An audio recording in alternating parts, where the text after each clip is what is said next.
Hello. Hello, everyone. Welcome in. Assume everyone can hear me OK? Mic's working. We're good? All right. How's everyone doing? How is the second day officially of Coalesce? Everything's good? All right. Amazing. Cool. Well, welcome to our talk, Turning Metadata into Meaning with dbt Catalog. Today, we're going to talk about how dbt Catalog can really be your partner in crime in uncovering the truth about your data. And my choice of words here was very deliberate because we are actually going to have a little fun with this one, take it back to the 1950s with a noir theme. Noir is personally one of my favorite movie genres, a little mood and mystery. And for this dbt noir, we are going to be talking about a tale of betrayal and suspicion. That was a little dramatic. Maybe mostly suspicion, just a little bit of betrayal from Jimmy specifically. No, definitely not heavy. We'll get to that later. So before we get started, I'm Roxi Dalhke. I'm a product manager here at dbt Labs, focused on catalog and metadata. And I'm pleased to be joined by one of our engineers, Jimmy. Hey, y'all. I'm Jimmy. I worked with Roxi on the metadata team. Super pumped to be here with you all. All right. Let's get into it. Let's talk about what we're going to do today. First, we're going to introduce a data mystery, also known as a dbt noir, we're calling it. We'll talk about dbt Catalog and how it can help you kind of dig into these mysteries and solve it, and also just give you a general overview of the product. Then we'll go back to the mystery and talk about how we use dbt Catalog to solve it. I'll hand it to Jimmy for that. And finally, we will close the case with a summary and roadmap. All right. So it was a day like any other. Rain pattering on the roof, coffee gone cold. Another round of dashboards waiting to be checked, as one does, of course, here in the year 1950.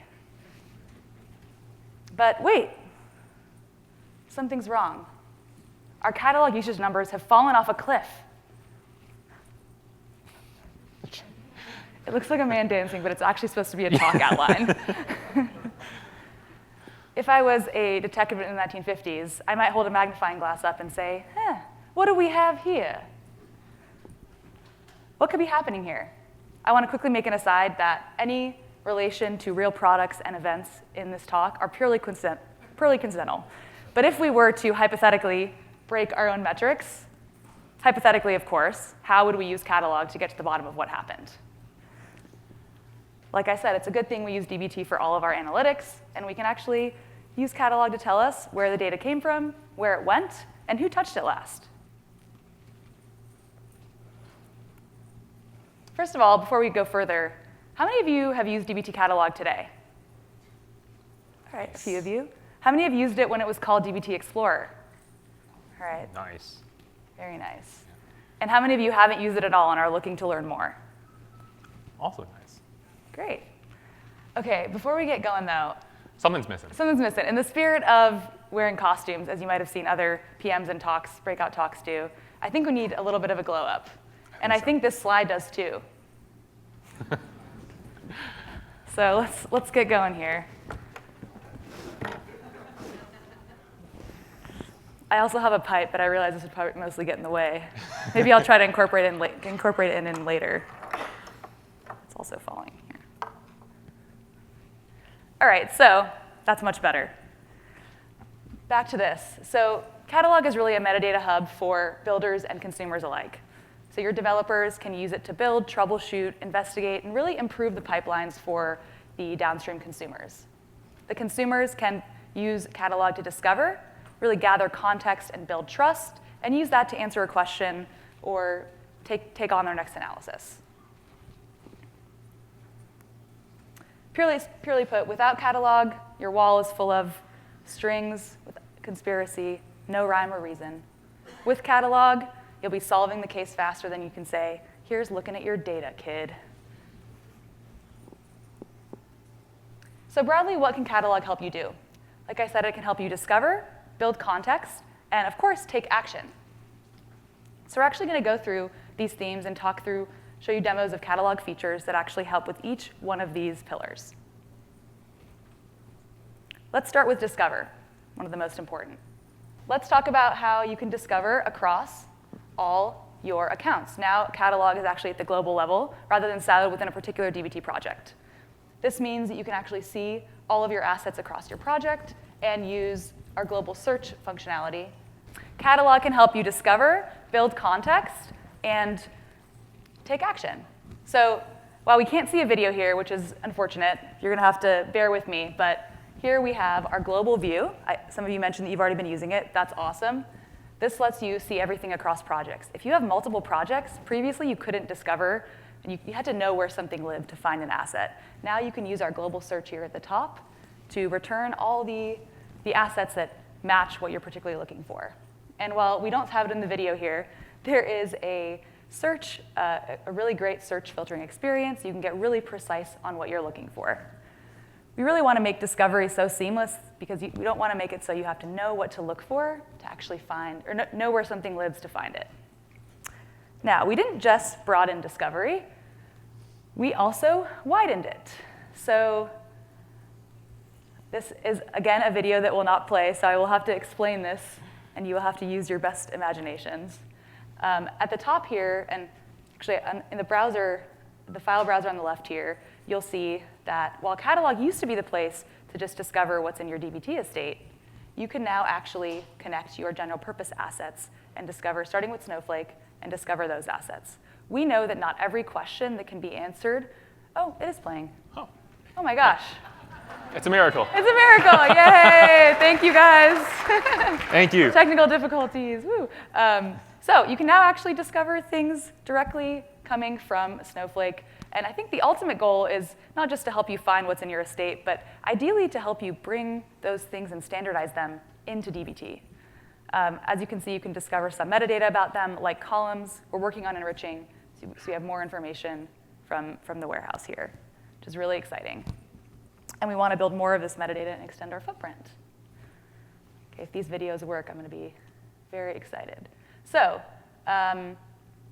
we can't talk about discovery without talking about AI, right? We are really excited to talk about our discovery agent, which is in preview. This video may or may not play. We'll see. Looks like he's got it. Yes, yeah. Perfect.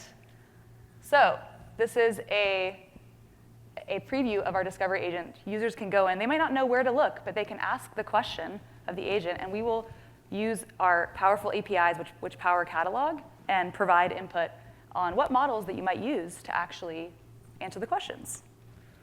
So very cool, and we'll talk more about how we're going to be enriching this agent with even more metadata. Let's talk about building context. So every resource in DBT has a page. This is incredibly helpful because you can use it to get a quick understanding of the health of the asset. So in this case, it's cautionary. It looks like I got to configure some tests. You can dig into code, columns, get really tactical if you'd like, look at a description, the latest run status. I want to do a quick shout out to Fusion and state-aware orchestration. As you can see, this model was reused rather than rebuilt, which means that it's avoided us costs on the warehouse, which is great. You can, of course, dig into lineage. We'll do a real deep dive into lineage momentarily, and get additional metadata that we collect, like how often this was queried recently.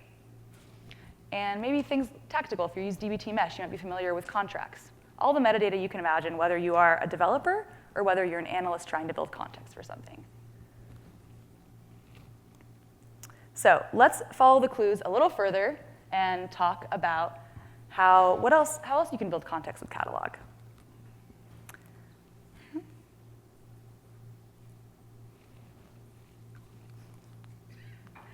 Oh no, we are running into another technical issue.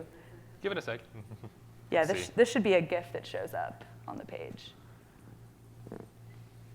No? Oh, lovely. Okay. It's just not loading? It's not on here? Okay. Let me think about this.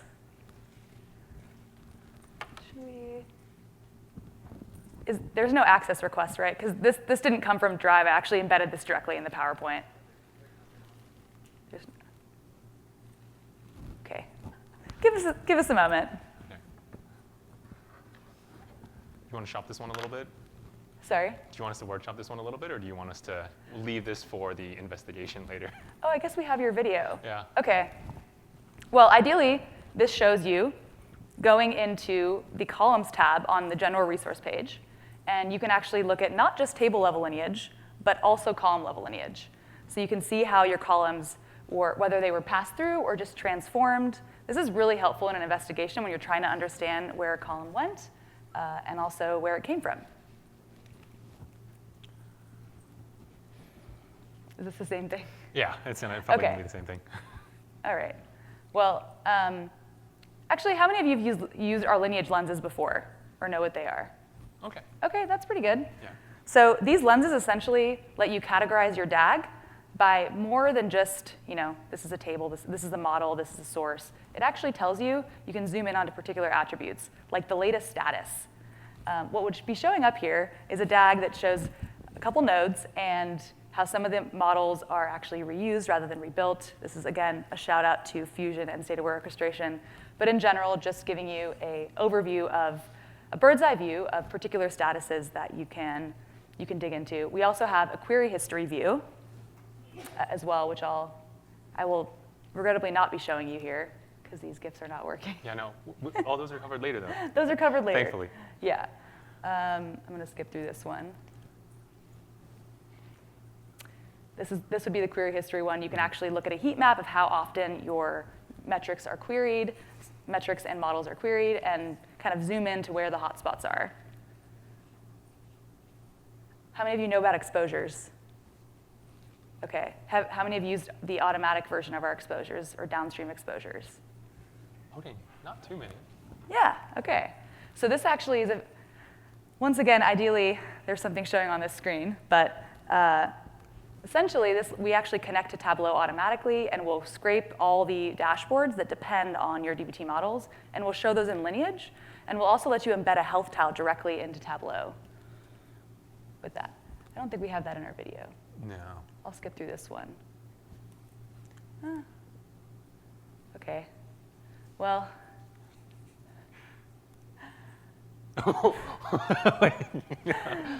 So let me just summarize really quickly, because unfortunately, the technical things did not work as they were supposed to. But let's talk about let's just put a bow on what I just covered before I hand it back over to Jimmy. So first off, use catalog to discover whether you want to look across your entire account, whether you want to dig into a specific project. You can do that. Second, build context, use all our lineage features, understand how data is used, understand where it goes. Finally, taking action. We have a lot of operational recommendations for your project, so you can dig into performance, understand models that failed more often, or models that maybe are taking longest. You can also use our recommendations to improve the hygiene of your project with tests and other documentation. And jump into action here, which ideally this would be showing the ability to jump into our Insights product, as well as our Canvas visual editor and Studio. So catalog is really meant to be an action point for taking your next step. Wait, Roxi, I think we forgot something. Our metrics are still flatlining. If you all remember, way back before our AV also cratered, our metrics also cratered, and we have no idea what we're doing. But we have to still get back to the investigation. We do. Let's do it.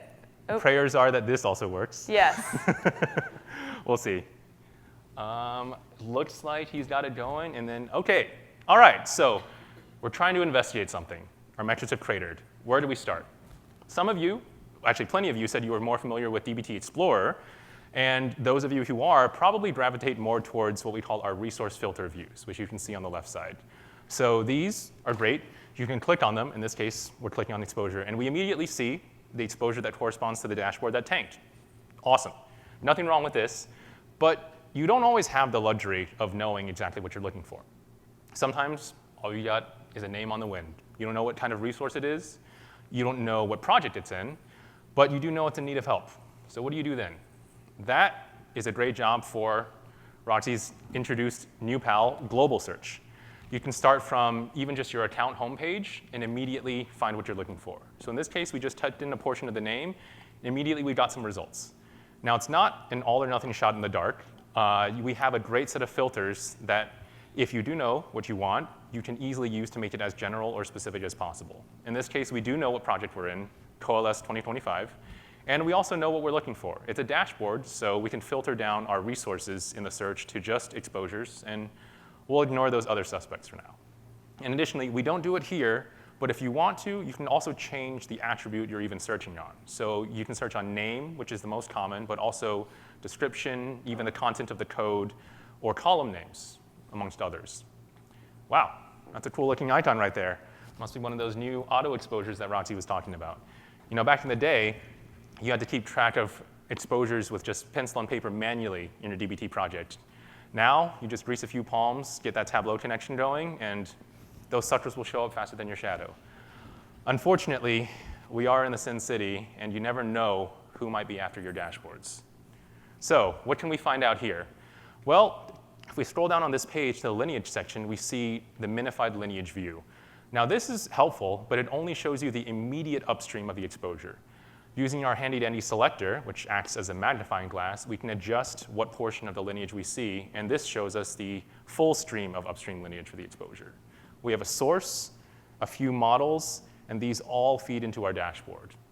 Now, if there's an issue with our metric computation, it may not be in the raw data from the source. It may actually be in our SQL transformations. So we can step back even more and view the entire project lineage to get a better idea of the structure and flow. In this case, now we can begin using those awesome lenses Roxi was talking about. First up is our modeling layer lens. This tells us how our processing is split up, staging and marts. In this case, you see after the source, we have one main staging model, which feeds into 3 parallel staging models, which then feed our marts. Seems pretty reasonable, straightforward, but that means we've got a couple layers to dig through before we find out what's wrong. On top of that, query history immediately tells us which ones get queried the most. Obviously, the marts probably the most, and then the one that has a dashboard downstream of it, search usage, far more than the other 3. This is really great. And looks like we've got some helpful info so far, but oh wait, let's not forget, latest status. If anything were obviously broken, we'd be able to find out here, but fortunately or unfortunately, they're all successes. Seems a little too good to be true, but we'll have to take Catalog's word for it. That means all we can do is some good old-fashioned detective work. We'll start immediately upstream of our exposure with the model called search usage. Now this one seems pretty simple. It's just got 2 columns. Hits in CLL, or column level lineage, has no upstream lineage, which is pretty suspicious. Got my eye on you, buddy. But ingeste is more of what we come to expect. It has upstream lineage, including renames and a transformation. Now, if we look at the code tab, this all might make sense. It looks like hits is just a count in place, which is why it has no upstream lineage. No longer suspicious. And it looks like ingeste, as we expected, is transformed from an upstream column called ingest time. So it's casted from a timestamp to a day. Rats. Looks like we're all out of clues. Maybe there's some nearby witnesses. If we stop by the local models hangout, we could be able to get one of them to talk. If you see here in the model filter view, we have some helpful data like row counts for our marts models. That's because those are not views, those are full tables, and we do get some Snowflake metadata. Could it be, though, that the issue actually isn't with our marts and is in the staging layer? Only one way to find out there. Let's start at the root of our staging layer, which would be stage disco 2025. Now this model, if you remember from earlier, is the one directly downstream of the source that feeds into our parallel set of staging models. What does it do? Looks like it renames 2 columns. Nothing exciting. Probably not the source of our problems. Unfortunately, we're going to have to keep digging through these. We'll only be able to go one by one through our staging models. This one, just a single where clause, filtering out a portion of the traffic, no transformations. Dang, looks like we're slowly running out of clues. Stage RDP 2025, hopefully not more of the same. If we click into code here, unfortunately, more of the same. There's only one thread for us left to tug on. Hopefully, this is the last thing between us and the truth. So if we go back to lineage and look at stage search 2025, it looks like in code here, we see more. Nope. Wait a minute. There's a comment here. It looks like we're only grabbing old search events. But Roxi said our global search experience is new. And I'm pretty sure we wouldn't emit events called old search from our new search experience. Could we be dropping our own data without even realizing it and taking our metrics? Or could someone have accidentally pushed a shoddy code change and done this without us even knowing? But how could we have found that out? Is there any way for you to find out whether or not there are recent changes in your DBT project? Let's retrace our steps and see. Back on the project homepage for Coalesce 2025, down at the bottom of the page, and what do we have here? Looks like search usage has changed fairly recently. Now, I know what you're all thinking. We're all looking for the guy who did this. I am too. And if we look at the Git history of our project, we can navigate to the YAML, or rather sequel of that staging model, and we'll see who did this. It looks like it was someone named Jimmy Zhu. Someone's trying to put me in a frame. OK, so now that we found the truth, let's take a little trip down memory lane. Is there anything that Roxi mentioned and or that we've seen that could have prevented this? Obviously, better processes amongst teammates to have stopped someone like me. But if you take a look at the project, we have no tests. A single test that would have said, hey, there has to be at least one row per day for this model probably would have helped. And other than just the test view, we actually do have signal on the resource pages in the statuses, in the recommendations, in various portions that are all warning us and saying, hey, you probably want one of these. So people typically think of Catalog as now an investigative tool, and that's definitely part of the truth. But Catalog can also be your partner in the development process as well. All of these are available immediately after you make your first run, and they're there to help you avoid investigations like this as well, help you avoid retracing your steps. No matter what you're trying to do, Catalog will be there for you in development, in your iteration process, and for any questions you have, it will always help you get to the bottom of them. Wow, on the edge of my seat for that one. The rogue agent that was Jimmy. Yeah. I'm glad you all got to see some of the product, even though my GIFs and animations were not working. Let's talk about closing thoughts and roadmap. We only have a minute left, I think. So we alluded to this before. Something like this actually did happen to us. One day we woke up and we saw a stark drop in our catalog usage metrics. It wasn't quite to zero, so we had a little more investigation to do, but it was significant enough to where we raised the alarm. While we were obviously using a demo environment here to show you what we did, we pretty much followed like the exact same steps, digging into column lineage, understanding the health. So Catalog was really immensely useful for that. And what's great about dogfooding your own product is this actually really helps you get to a point where you can understand what future improvements can we make to make something like this real-world scenario easier. So closing out with where we're going. So I'm just going to talk about these three themes, and I'll give you some information about how we're thinking about this. So first is discover with confidence. Shouldn't be too surprising. Obviously, Catalog is already a place for discovery, and we want to make that even better. So we want to expand what's searchable, so what you can search. If you don't have all the context, you can actually find what you're looking for. This includes things like descriptive metadata like tags. This also includes expanding the scope of discovery. So we want to give you more context into what happens more to the right of DBT and what happens more to the left of DBT, really building on the work that we've already done with exposures for dashboards. And given the announcement on Monday, I think we'll have a lot more context to the left than we previously had, which is pretty exciting. And of course, I talked about our discovery agent. I think you did get to see a little sneak peek of that, so that was good. We want to feed in more metadata so it can help users that don't have all the context to answer their questions. In this case, I think while Jimmy and I love being stellar sleuths and detectives, it would have been nice to have some assistance. If something like a discovery agent had some of the context on the changes and what happened, it could have led us to the answer faster. So that's a lot of opportunity there. Second, let's talk about acting with context. We really want to make sure that Catalog is more of an action-oriented place, not just a place you discover. So we have some features already, but we want to even go further with that. So you may have seen some of the cost and state-aware orchestration metadata that we surfaced in Catalog. We want to continue building on that. This includes things like model overlap analysis, helping you find things that are redundant so you can improve your estate. Fusion's going to unlock a lot of richer metadata, especially with their powerful SQL comprehension capabilities. And finally, govern with ease. This is actually exploratory. If you have time this afternoon, you should come to our roundtable at 2:15. There will be less technical issues and more conversation. But we're exploring how we might help you with sensitive data classification and making that more efficient for you.